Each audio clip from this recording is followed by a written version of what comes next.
안녕하세요. 글로벌 모터즈 육동률입니다. 오늘은 제가 개인적으로 한참을 기다려왔던 차를 만나보게 됐습니다. 푸조 408입니다.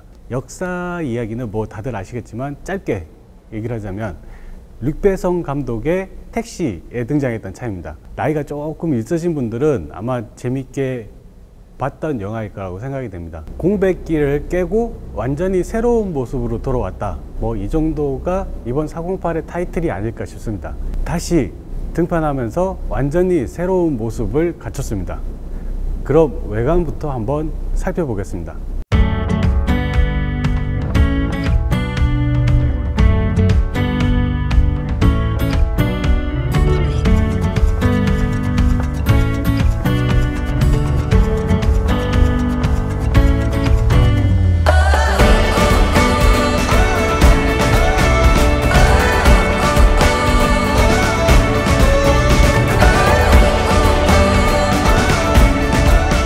푸조 408에서 가장 큰 특징은 차의 자세입니다. 원래 세단이었던 것이 크로스오버라는 명칭을 새로 달았습니다. 차체가 세단보다는 살짝 높고요, 뒤가 유려하게 흘러내려옵니다. 패스트백 스타일이라고 하는데요, 이 스타일이 적용되면서 멋스러워진 것이 꽤 날렵하게 보이는 역할을 하고 있습니다. 크로스오버라고 하면 보통 SUV의 장점과 세단의 장점을 두루 갖췄다고 하는데요, 사실 정확하게는 그 두 가지 타입을 조금씩 가져왔다고 보는 게 맞는 것 같습니다. 예를 들어서 SUV 아빠와 세단 엄마에게서 자식이 나왔더니 엄마 아빠의 장점을 두루 가져와서 크로스오버가 됐다, 뭐 이런 식입니다.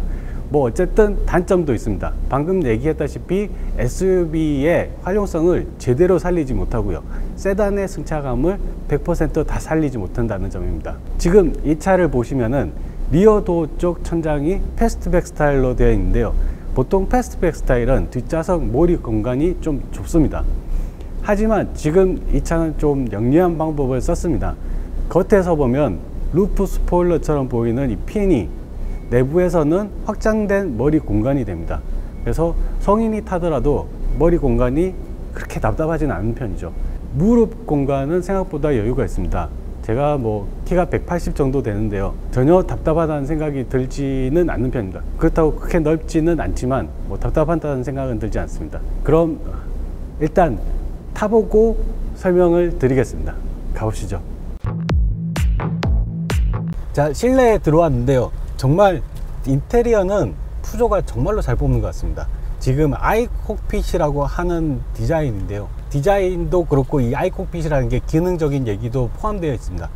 어쨌든 이 인테리어 구조는 정말 매력적인 것 같습니다.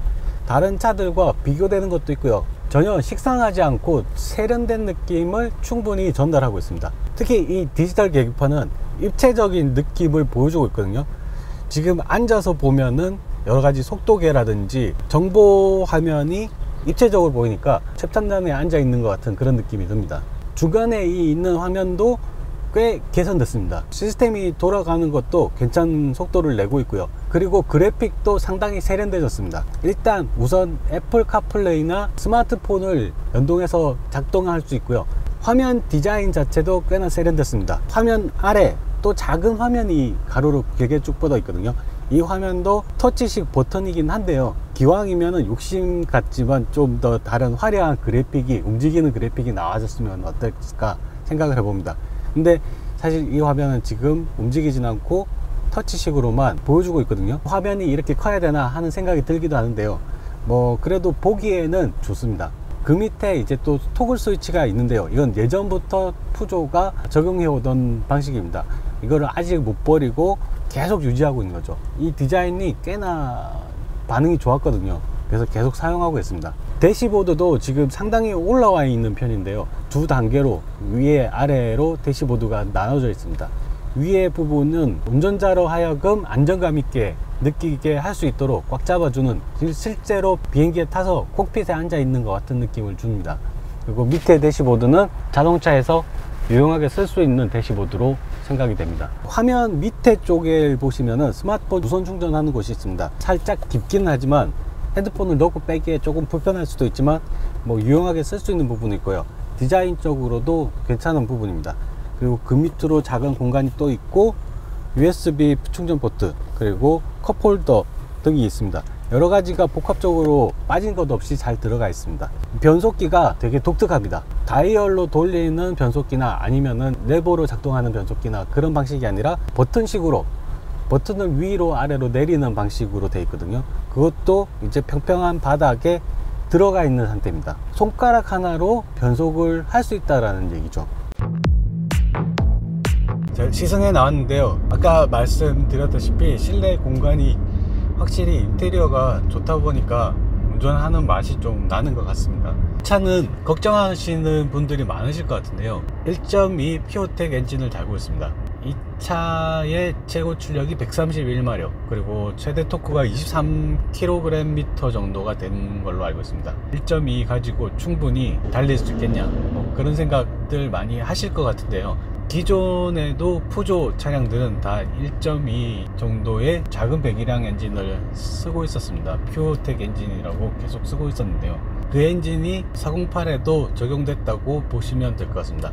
1.2 피오테크 엔진이 가속력이 부족하냐? 꼭 그런 건 아닙니다. 지금 앞서 탔던 308 모델이라든지 008 모델에서도 1.2 피오테크 엔진이 적용되어 있는데요. 그 차들을 타보더라도 전혀 부족함이 없었거든요. 그리고 지금 이 차 같은 경우도 가속력이 부족하다는 생각은 들지 않습니다. 차체가 일단 그렇게 크지 않고요. 차가 유선형 모양을 띠고 있기 때문에 공기 저항도 조금 덜하고요. 출력은 괜찮게 뽑아내는 것 같습니다. 131마력 정도면 이 차를 끌고 다니기에는 딱 맞는 사이즈라고 보면 될 것 같습니다. 그 이상의 출력을 내는 차들은 오히려 조금 과하다라고 얘기를 하는 게 맞겠죠. 그리고 이 피오테크 엔진이 유럽에서 엔진상을 꽤 여러 번 받기도 했고요. 자, 지금까지 408 GT 모델을 타봤습니다. 솔직히 말씀드리면 성능은 무난한 수준에서 그치는 것 같습니다. 동급 모델, 가격대가 비슷한 모델들과 수입차들과 비교를 해도 크게 넘치지도 않고 부족하지도 않고 딱 그 정도라고 볼 수 있겠습니다. 하지만 이 1.2 소배기량으로 이 정도 퍼포먼스 낸다는 것은 괜찮은 수준이죠. 일단 디자인은 상당히 이목을 끌고 있는 것은 사실입니다. 전에 없던 디자인과 또 다른 차들과 비교되는 디자인이니까 자기만의 개성이라든지 그런 거를 표현하는 데는 꽤 괜찮은 선택지죠. 그리고 지금 이 디자인 자체가 MZ세대를 타겟으로 하는 만큼 젊은 감각을 또 표현할 수도 있는 거고요. 자, 그럼 지금까지 글로벌 모터즈 이동윤이었습니다. 고맙습니다.